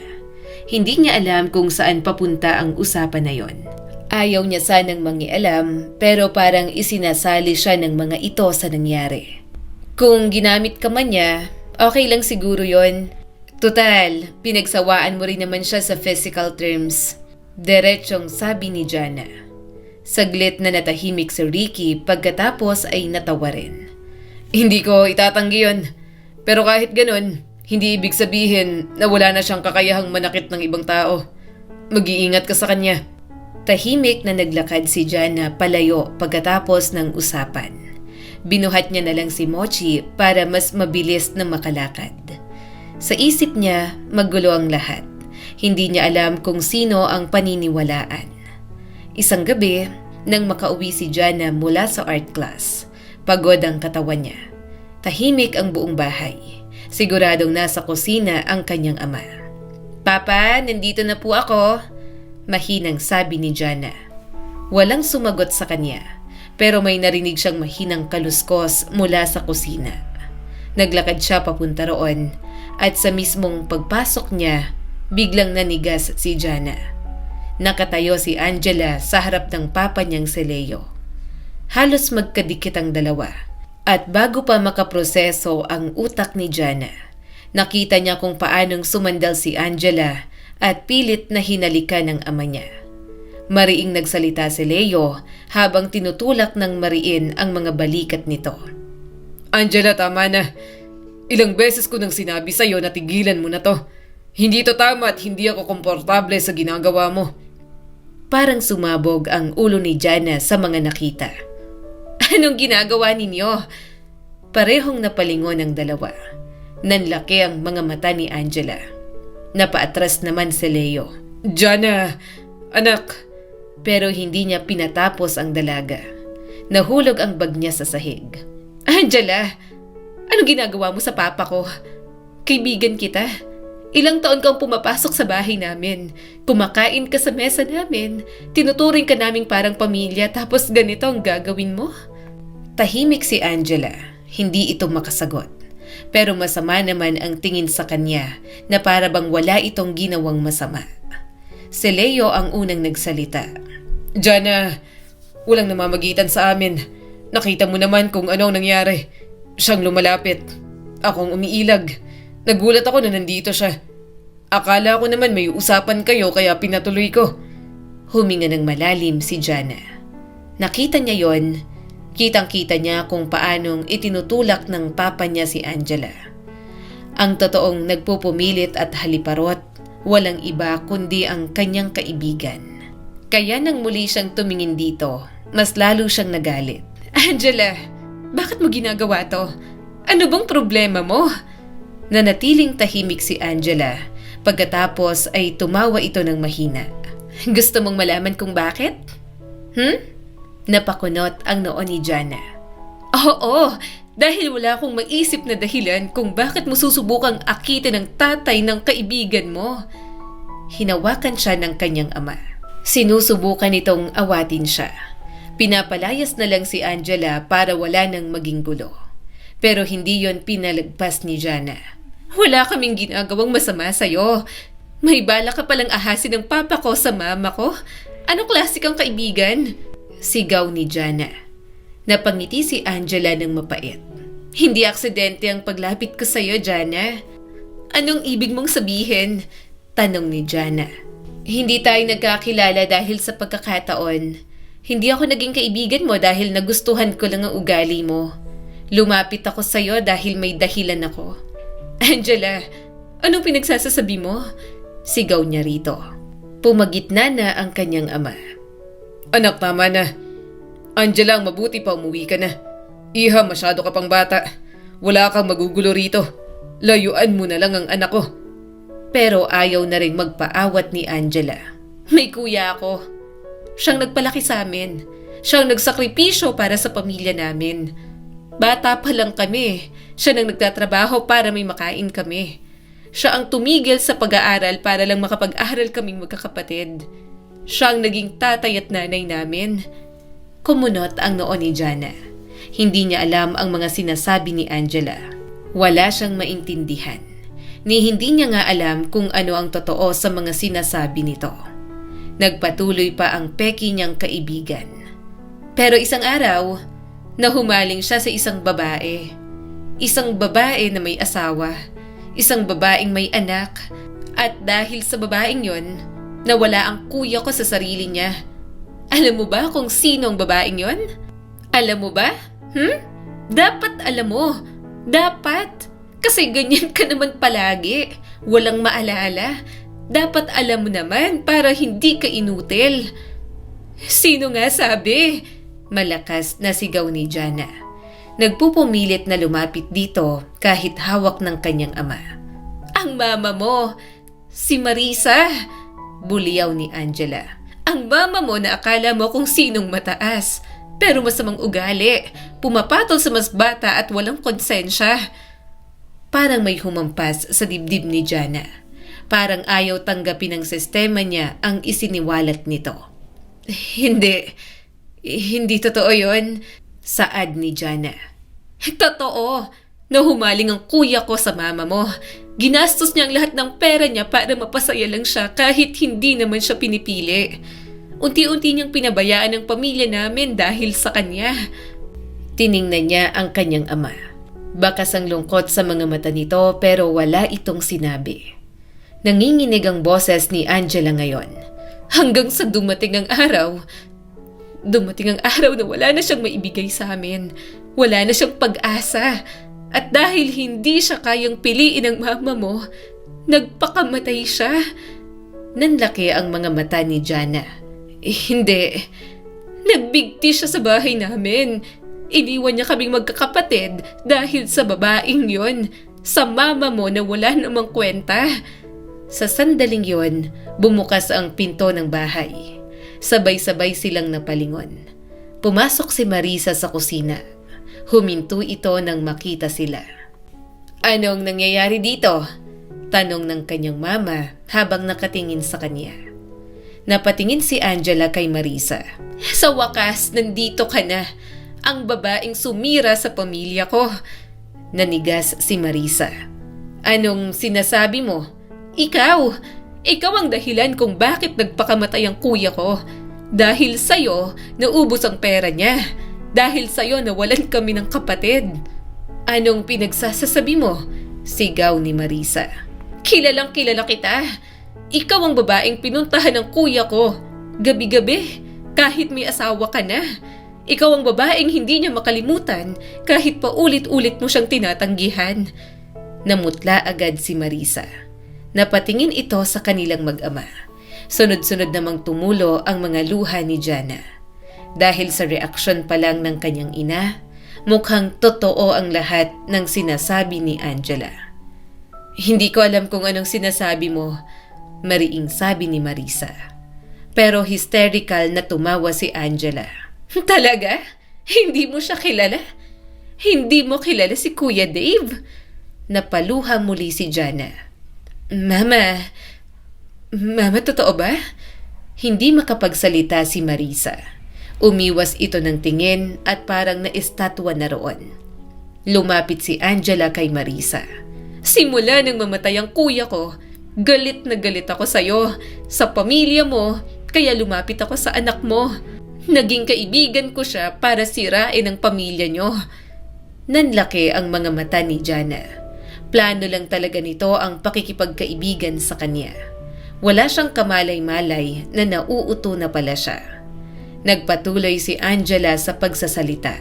At sinubukan kong akitin ang asawa mo para masira rin ang pamilya niyo tulad ng pagkasira ng sa amin.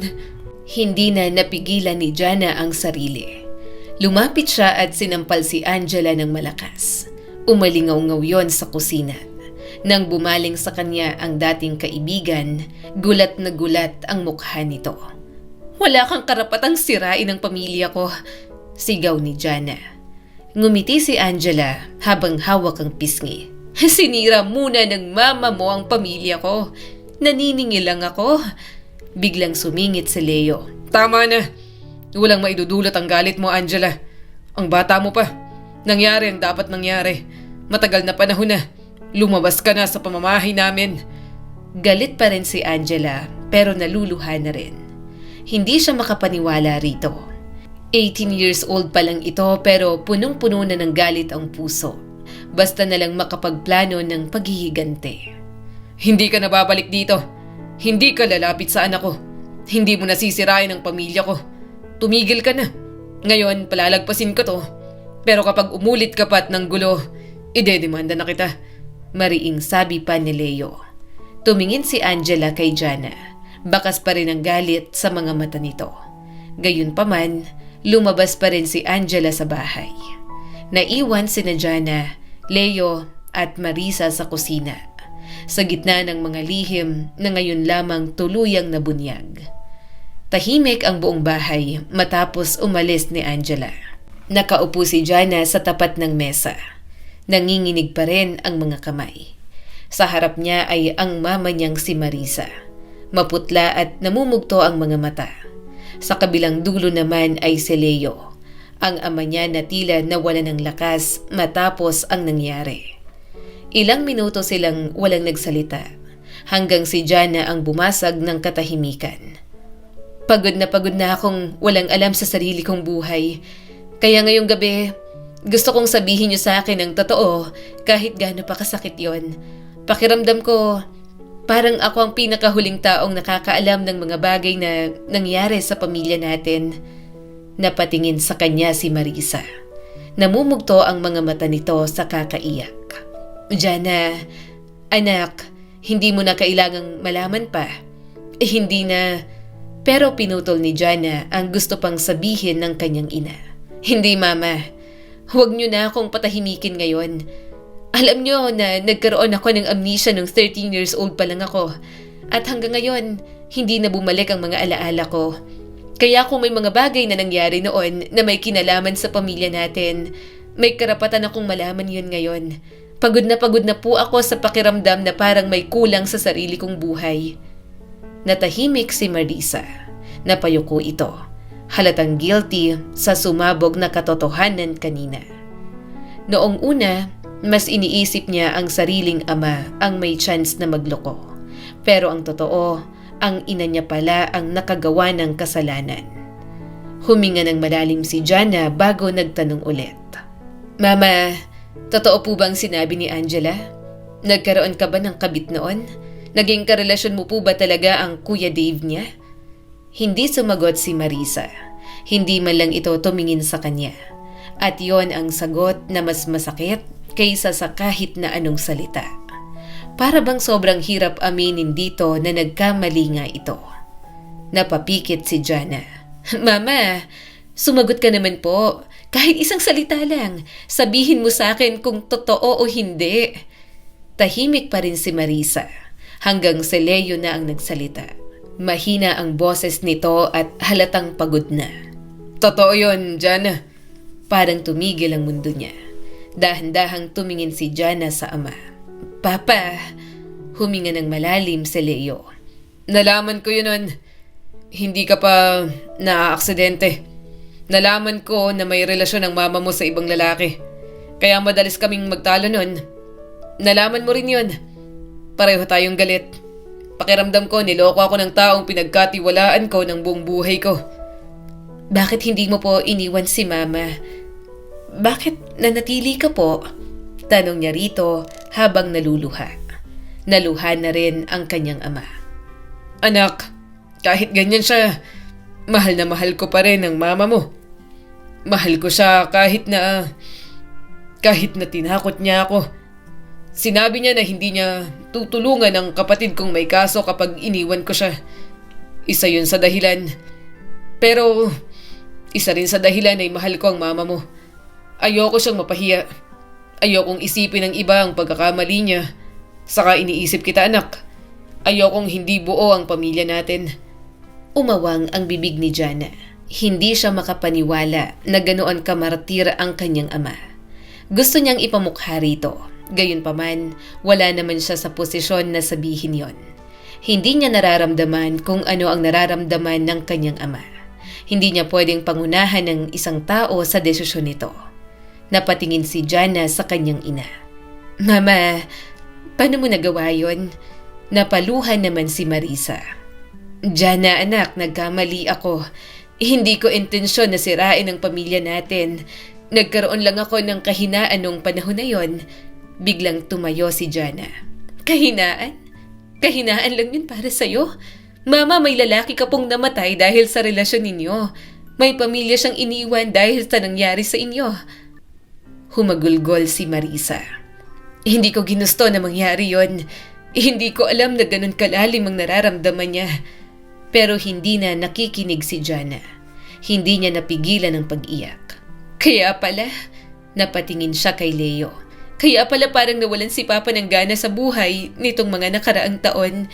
Kaya pala parang naging tahimik na lang at hinayaan niya na lang na maliitin siya sa harap ko. Napaluha si Leo. Jana, anak. Pero tuloy-tuloy na ang galit ni Jana. Hindi niya kayang pigilang ilabas yon. Pakiramdam niya, matagal yung inipon sa dibdib at ngayon lang lumabas. Mama, alam mo ba kung paano mo tratuhin si Papa minsan? Paalala niya sa kanyang ina. Parang wala siyang kwenta. Parang tamad siya. Parang siyang problema sa pamilya natin. Pero ngayong naiintindihan ko na kung bakit siya nagkaganito. Grabe. Napahagulgol si Marisa. Patawarin mo ko. Jana, nagkamali ako. Pero hindi yon sapat. Hindi ko matanggap na ganito ka, Mama. Hindi ko matanggap na ang bait ng papa ko tapos ganito ang ginawa mo sa kanya. At iba rin ang tingin ko sa kanya kasi yun ang pinarating mo. Labis ang pagsisising nararamdaman ni Jana. Hindi niya matanggap na pagkatapos ng aksidente, nag-iba ang tingin niya sa kanyang ama. Sa amang simpleng magmahal. At si Leo mas lalong pinatunayan kung gaano kalambot ang puso. Anak, patawarin mo ng mama mo. Napalingon si Jana rito. Papa, bakit mo siya pinapatawad? Siyang nanakit sa'yo. Siyang sumira sa pamilya natin. Umiling si Leo habang pinupunasan ng luha. Pinili kong patawarin siya noon dahil mahal ko kayong dalawa. Ayokong lumaki ka sa isang sirang pamilya. Pero hindi matanggap ni Jana. Hindi ko po kaya. Hindi ko po kayang magpanggap na okay lang ang lahat. Tumalikod siya. Parang gusto niya nang umalis. Lumayo na muna. Pero sa sandaling yon, biglang nagsalita si Leo. At ang sinabi nito ay mas mabigat kaysa sa lahat ng narinig niya ngayong gabi. Jana, mamatay na ako. Napahinto si Jana. Parang nanigas ang buo niyang katawan. Ano po? Umawang ang bibig ni Marisa. Leo, anong sinasabi mo? Huminga ng malalim si Leo. May amyotrophic lateral sclerosis ako. Late nang nalaman. May taning ng buhay ko. Sinabi ng doktor na ilang buwan na lang ang natitira sa akin. Nanlaki ang mga mata ni Jana. Hindi po totoo yun, Papa. Napangiti ang kanyang ama habang naluluha. Totoo, anak. Matagal ko na tong alam. Pero hindi ko sinabi sa inyo dahil ayoko mabuhay kayo sa takot habang naghihintay ng mangyayari sa akin. Nanginginig ang boses ni Jana. Papa, napahawak sa mesa si Marisa. Hindi, Leo. Hindi ko alam to. Bakit hindi mo sinabi sa akin? Lumapit si Jana. Nanginginig ang buong katawan niyang niyakap ang kanyang ama. Parang batang ayaw nang bumitiw dito. Papa, ilang buwan na lang. Siguro 6 o baka mas maikli pa. Hinaplos ni Leo ang buhok niya. Parang gumuho ang mundo ni Jana. Bigla siyang napaiyak ulit. Ayokong mawala ka. Papa, wag mo kaming iwan. Umiiyak na rin si Marisa habang lumalapit sa kanila. Leo, patawarin mo ko. Hindi ko alam na may pinagdadaanan ka palang ganito. Marami tayong pera. Baka may pag-asa pa. Ipapagamot natin ang sakit mo. Mahigpit silang nagyakapan. Ramdam din ni Jana ang takot ng kanyang ina. Takot din ito na mawala si Leo. Ang hiling ko lang sa inyo bago ako mawala, magkapatawaran kayo. Sulitin ninyo ang mga araw na natitira sa atin bilang pamilya. Nakangiting sabi ng kanyang papa. Humagulgol si Jana. Papa, sorry. Nagalit ako. Hindi ko po alam. Walang dapat ipag-sorry, anak. Mahal na mahal kita. Mahigpit ang hawak ni Marisa sa braso nito. Leo, magpa-second opinion tayo. Please. Baka may paraan pa. Umiling si Leo. Ginawa ko na yun. Pareho lang ang sinabi ng mga doktor. Kaya sa halip na ubusin natin ang oras sa paghahanap ng lunas na wala naman, o mag-away tayo, gawin na lang natin ang mga bagay na magpapasaya sa atin. Nakayakap pa rin si Jana sa ama. Ayoko pong mawala ka, Papa. Sino na pong mag-aalaga at magluluto para sa akin? Hinaplos ni Leo ang buhok niya. Hindi ako mawawala hanggat nasa puso ninyo ako. At sa gabing yon, sa gitna ng mga lihim na nabunyag at mga sugat na muling bumukas, dinama na lang nila ang sakit at mga natitirang oras ng haligi ng kanilang tahanan. Simula ng araw na yon, hindi na sila umalis sa tabi ni Leo. Ang mama niya, nag-leave sa trabaho. Si Jana naman ay hindi na pumasok at ipagpapatuloy na lang sa susunod na taon. Wala siyang pakialam kahit mahuli siya. Ang mahalaga, bawat segundo, kasama niya ang kanyang ama. Kaya niyang isantabi ang lahat ng bagay na mahalaga at ang galit niya. Para kay Leo na humihingi pa ng kaunting oras na makasama sila. Pumunta sila sa beach, nag-hike, nag-travel at kung ano-ano pa. Dahil madalas lang magkakasama, doon na nakikita ni Jana ang sintomas ng sakit nito. Habang tumatagal, nanghihina, pumapayat, hanggang tuluyan ng mas gustuhin na lang na nakahiga. Anak, pumasok ka na lang sa school. Saad ng kanyang ama. Okay lang ako rito. Naabala kayo sa pag-aalaga sa akin. Pero nagpatuloy siya sa pagpunas dito.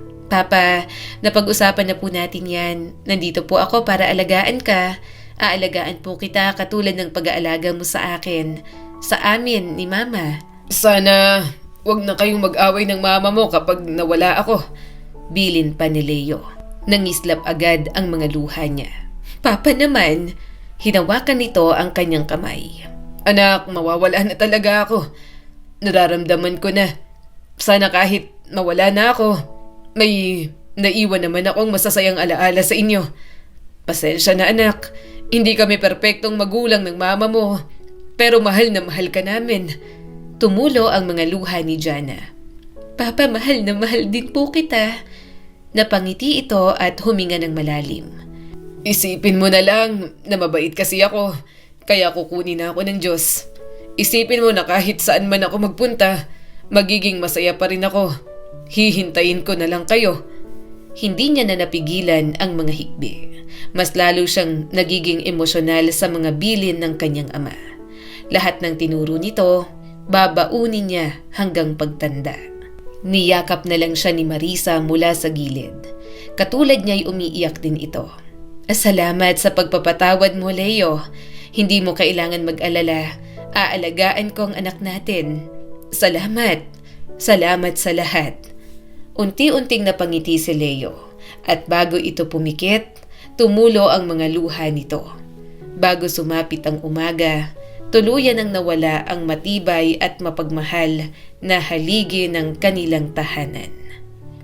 Ang kwentong ito ay paalala sa ating lahat na ang buhay ay puno ng kahinaan, pagkakamali at mga sugat na minsan ay tahimik lang nating dinadala.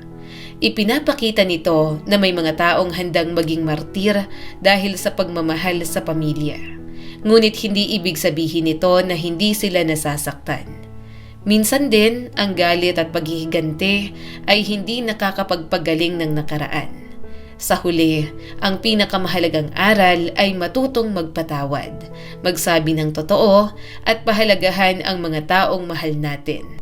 Dahil maikli lang ang buhay at hindi natin alam kung hanggang kailan natin sila makakasama. Muli, ako po si Skylar Guro at sana may bago na naman kayong natutunan sa kwento natin ngayon.